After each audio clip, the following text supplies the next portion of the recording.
Nós temos as psicopatologias e nós temos também situações sociais, ambientais, que não podem ser chamadas de situações de risco suicida, mas são situações que predispõem uma criatura, uma pessoa, a não ter propriamente entusiasmo pela vida.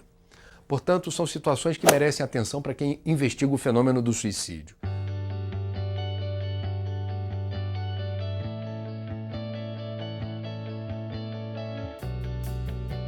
Nós entendemos, ouvindo especialistas, que, por exemplo, num país como o Brasil, os valores prevalentes do patriarcado, ser mulher, dependendo das situações, das condições de temperatura e pressão, significa uma existência em desacordo com a vida por conta da opressão do macho.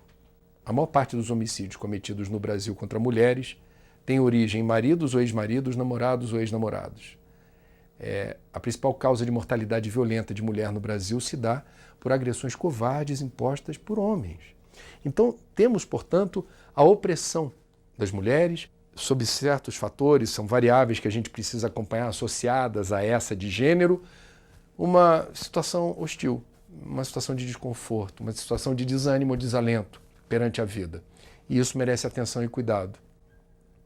Também nesse país machista, com valores patriarcais exaltados, que sobressaem, o homossexual, ele experimenta o dissabor da rejeição, da perseguição, das agressões e dos homicídios. É algo abominável. O homossexual ele é discriminado dentro de casa, na creche, na escola, na rua, pelos vizinhos, no clube, aonde ele estiver, na universidade, no trabalho, por uma orientação sexual distinta, daquela que é considerada, entre aspas, a certa ou a correta. Então, o índice de suicídio entre homossexuais também pode estar associado a essa não sensação de pertencimento. Ele é um excluído no meio em que ele está inserido. Portanto, a gente precisa ter muito cuidado para perceber como certos fatores sociais, comportamentais ou culturais estigmatizam as pessoas e elas se sentem, por vezes, repito, são inúmeras variáveis, mas tudo isso não ajuda a pessoa a se sentir identificada com a vida. E isso é um absurdo. É a intolerância gratuita e aferindo valor moral à orientação sexual. Quantos heterossexuais, casados, supostamente fiéis, comportados, à luz do dia, à noite, fazem da promiscuidade a regra e são muito menos, eu diria, éticos no trato dos assuntos amorosos e eróticos do que homossexuais ou transexuais? Esse é um julgamento que não faz sentido. Nós temos no Brasil, estou falando de outro ambiente que precisa ser alvo de cuidados, quando o assunto é prevenção do suicídio. Isso é fato no Rio Grande do Sul, por exemplo, que é um estado que lidera as estatísticas de suicídio. No interior do estado, um estado produtor, uso de pesticidas, fungicidas, formicidas, veneno nas lavouras gaúchas. Por vezes, o agricultor incauto, ao manipular o veneno, não se dá conta do risco que corre, porque não segue as regras de como se deve fazer. Esse veneno libera substâncias voláteis que, uma vez inaladas, determinam depressão profunda. E no intervalo de dias ou semanas, o autoextermínio. Então há uma associação entre o uso indiscriminado de agrotóxico e suicídio. Nós temos no Brasil comunidades indígenas com indicadores de suicídio absolutamente assustadores. E isso está associado também a essa não sensação de pertencimento. Jovens índios, curuminzinhos, que não seguem as tradições dos mais velhos, não seguem os rituais, não querem aprender a língua, se encantam com a vida do branco na cidade, aprendem rapidamente o idioma, procuram seguir as regras sociais, os estilos de vida, enfim, as idiosincrasias. E esse índio, que não é mais reconhecido como índio pelos velhos da tribo, esse não é índio.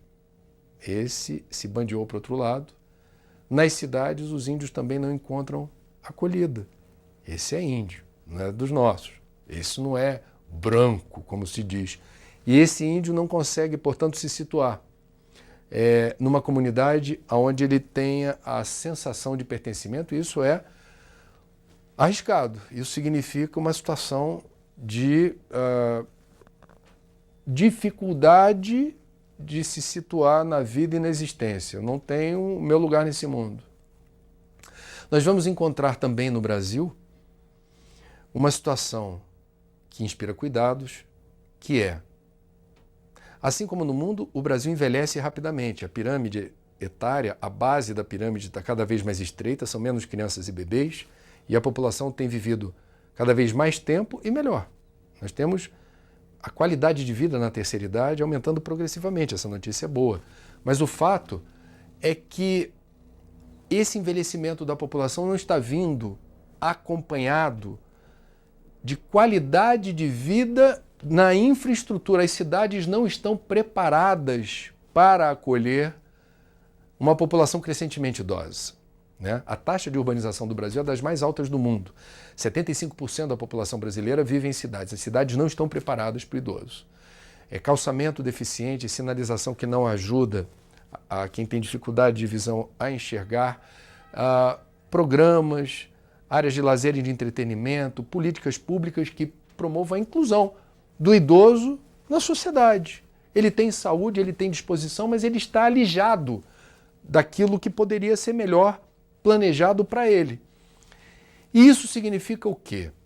Significa que ser idoso, viver muito, estatisticamente na literatura médica, sempre houve a constatação de que a partir da idade de 75 anos aumenta o risco suicida, e não é tão difícil explicar isso porque uma vida longa é uma longa acumulação de perdas. A perda dos amigos que já se foram, a perda da rotina no trabalho, do contato com os amigos, etc., porque você foi compulsoriamente aposentado, dispensado, a perda da vitalidade física, já não sou tão garoto, já não tenho a mesma força de antes, a perda do direito de comer o que quiser, a hora que quiser, de beber o que quiser, a hora que quiser, alimentação restrita, muitos remédios para diabetes, hipertensão e o que seja, e talvez o que seja mais doloroso, que é eu já não perceber a minha volta perante os meus, a minha família, a sensação de que eu sou bem-vindo e sou querido. Ou seja, caprichosamente a natureza inverte os papéis. A gente precisa promover, eu diria, essa ruptura com o preconceito, essa visão arcaica, ultrapassada, embolorada, de que as pessoas, a partir de uma determinada idade, não têm mais o direito de serem felizes. Quando a gente condena o idoso a cumprir um papel que já não lhes pertence, nós estamos agravando um ambiente hostil à vida. E nós estamos engrossando, eu diria, a percepção de que ser velho significa esperar o momento de morrer.